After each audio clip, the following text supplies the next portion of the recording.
Ibrahima Sall s'introduisit dans ma chambre à l'heure convenue. Son exactitude me plut. Grand, simplement habillé, des traits charmants dans l'ensemble, mais des yeux remarquablement beaux, veloutés, tendres dans l'écrin des longs cils. On les souhaiterait dans un visage de femme, le sourire aussi. Mon regard s'attarda sur la dentition. Pas de séparation traîtresse. Ibrahima Sall incarnait bien, avec une note désinvolte, le jeune premier séducteur. Il me plut et je constatai avec soulagement sa propreté. Cheveux courts peignés, ongles coupés, chaussures cirées. Il devait être un homme d'ordre, donc sans fourberie. Je l'avais convoqué, et c'est lui qui prit la direction de notre entretien. Cet entretien, combien de fois j'ai voulu le provoquer pour vous avertir. Je sais ce qu'une enfant représente pour sa mère, et Aïssatou m'a tellement parlé de vous, de vos liens, que je crois vous connaître. Je ne suis pas un chercheur d'aventure. Votre fille est mon premier amour. Je souhaite qu'elle soit l'unique. Je regrette ce qui est arrivé. J'épouserai Aïssatou si vous êtes d'accord. Ma mère s'occupera de son enfant. Nous continuerons nos études. Et voilà condensé et bien dit tout ce que je souhaitais entendre. Quoi répondre? Donner facilement mon adhésion à ces propositions? Farmata, présente à l'entretien, veillait au grain. Elle le provoqua. « C'est bien toi le premier ?»« Oui, » affirma Iba Sall. « Alors, avertis ta mère. Nous irons où j'irai la voir demain pour lui annoncer ton forfait. Qu'elle économise beaucoup d'argent pour dédommager ma nièce.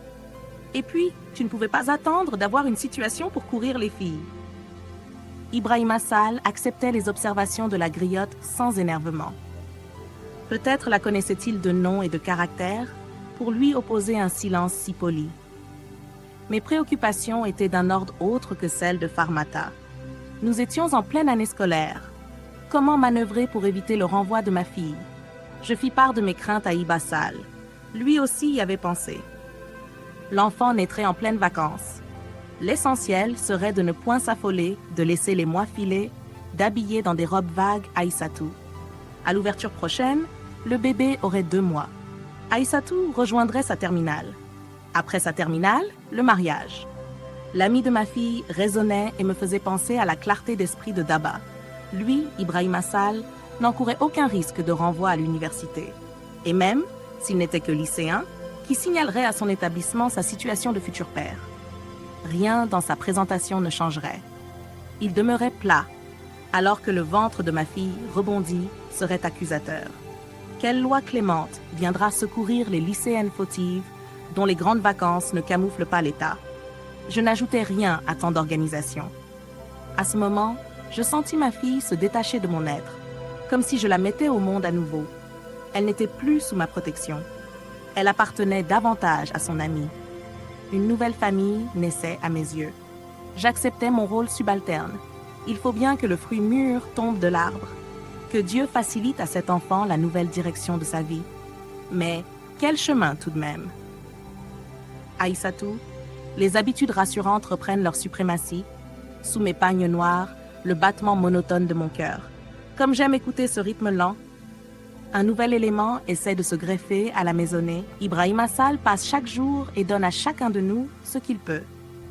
À Maudofal, il apporte sa logique et sa clarté dans les discussions de ses sujets de dissertation. À Oumar et Ousmane, il fournit régulièrement du chocolat. Il ne dédaigne pas de se mêler aux jeux de Malik et Alioune qui ont renoncé à la rue pour ma cour. Le bras de Malik est toujours dans le plâtre, pourvu que sa jambe, qui ne ménage pas le ballon, ne se casse à son tour.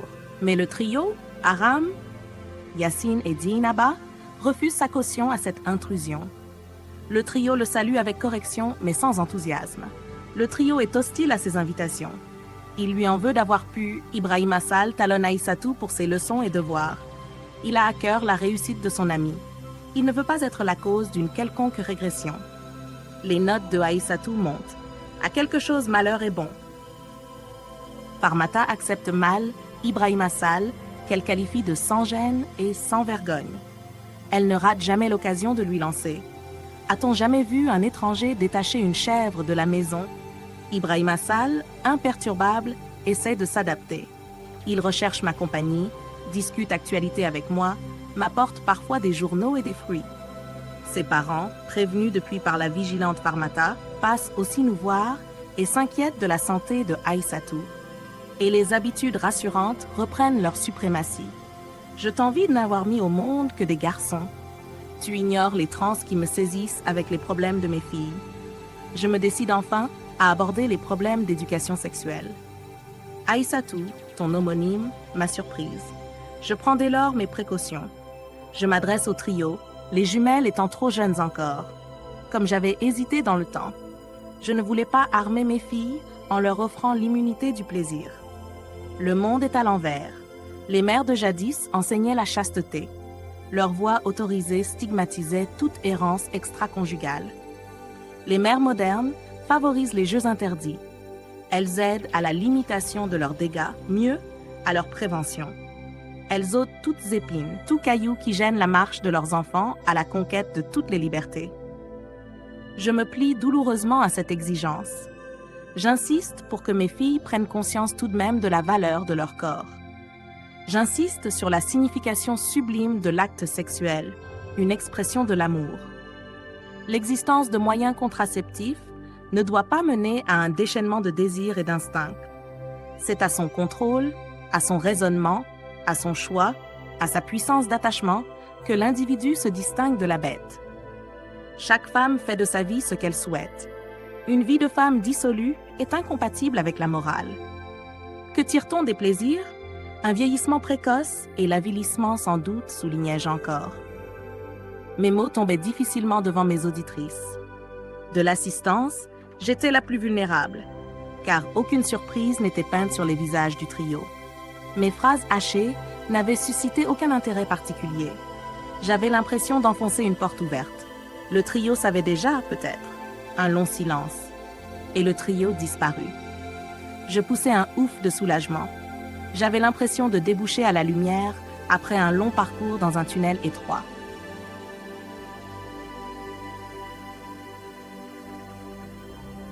À demain, mon ami. Nous aurons donc du temps à nous, Aïssatou, d'autant plus que j'ai obtenu la prolongation de mon congé de veuvage. Je réfléchis. Cette tournure de mon esprit ne te surprend guère. Je ne pourrais m'empêcher de me livrer à toi. Autant me résumer ici. Les irréversibles courants de libération de la femme qui fouettent le monde ne me laissent pas indifférente. Cet ébranlement qui viole tous les domaines révèle et illustre nos capacités. Mon cœur est en fête chaque fois qu'une femme émerge de l'ombre. Je sais mouvant le terrain des acquis, difficile la survie des conquêtes. Les contraintes sociales bousculent toujours et l'égoïsme mâle résiste. Instrument des uns, appât pour d'autres, respectés ou méprisés, souvent muselés, toutes les femmes ont presque le même destin que des religions ou des législations abusives ont cimenté. Mes réflexions me déterminent sur les problèmes de la vie. J'analyse les décisions qui orientent notre devenir. J'élargis mon opinion en pénétrant l'actualité mondiale. Je reste persuadée de l'inévitable et nécessaire complémentarité de l'homme et de la femme. L'amour, si imparfait soit-il dans son contenu et son expression, demeure le joint naturel entre ces deux êtres. S'aimer. Si chaque partenaire pouvait tendre sincèrement vers l'autre, s'il essayait de se fondre dans l'autre, s'il assumait ses réussites et ses échecs, s'il exauçait ses qualités au lieu de dénombrer ses défauts, s'il réprimait les mauvais penchants sans s'y appesantir, s'il franchissait les repères les plus secrets pour prévenir les défaillances et soutenir, en pensant, les motus. C'est de l'harmonie du couple que naît la réussite familiale. Comme l'accord de multiples instruments crée la symphonie agréable. Ce sont toutes les familles, riches ou pauvres, unies ou déchirées, conscientes ou irréfléchies, qui constituent la nation. La réussite d'une nation passe donc irrémédiablement par la famille. Pourquoi tes fils ne t'accompagneront-ils pas? Ah, les études. Ainsi demain, je te reverrai en tailleur ou en robe maxi? Je parie avec Daba, le tailleur. Habitué à vivre loin d'ici, tu voudras. Je parie encore avec Daba, table, assiette, chaise, fourchette. Plus commode, diras-tu. Mais je ne te suivrai pas. Je t'étalerai une natte. Dessus, le grand bol fumant où tu supporteras que d'autres mains puisent. Sous la carapace qui te raidit depuis bien des années, sous ta moue sceptique, sous tes allures désinvoltes, je te sentirai vibrer peut-être. Je voudrais tellement t'entendre freiner ou nourrir mes élans, comme autrefois, et comme autrefois te voir participer à la recherche d'une voie. Je t'avertis déjà, Je ne renonce pas à refaire ma vie. Malgré tout, déception et humiliation, l'espérance m'habite. C'est de l'humus sale et nauséabond que jaillit la plante verte et je sens pointer en moi des bourgeons neufs. Le mot bonheur recouvre bien quelque chose, n'est-ce pas? J'irai à sa recherche. Tant pis pour moi si j'ai encore à t'écrire une si longue lettre. Ramatoulaye!